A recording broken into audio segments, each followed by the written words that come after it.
නාගරික විතරක් නෙවෙයි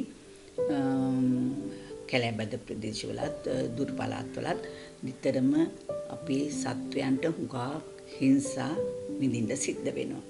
ඇත්තටම මේක මහා අපරාධයක්. මනුස්සයන්ට කරදර වෙනවා තමයි. නමුත් සත්වයන්ට ජීවත් වීමේ අයිතියක් තියෙනවානේ. සත්තුන්ට අයිති හුඟක් ප්‍රදේශ කැලෑවල් ඒ වගේ දේවල් අපේ මිනිස්සු විසින් ප්‍රයෝජනයට අරන් තියෙනවා. ඉතින් ඒකෙන් වෙන්නේ සතුන්ට ඉන්න හිටින්න තැනක් නැතිවීම, කෑම හොයා ගැනීමට බැරි වීම. ඉතින් ඒ වගේ දේවල් වලදී සත්තු මිනිසාට කරදර කරනවා. ඒක ස්වභාවික දෙයක්.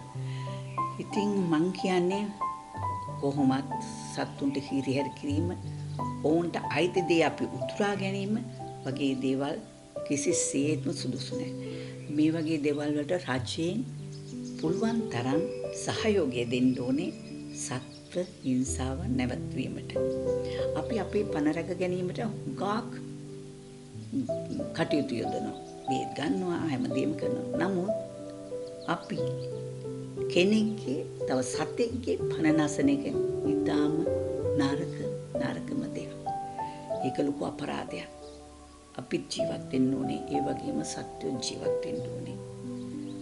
මම කරුණාවෙන් ඉල්ලා සිටින්නේ සත්තුන්ට කරුණාව දක්වන්න. ඒගොල්ලන්ට ආදරෙන් සලකන්න. ඇත්තටම සත්වයාත් අපිට ආදරේ කරાવી. සබහා ධර්මය අපිට ආදරේ කරાવી.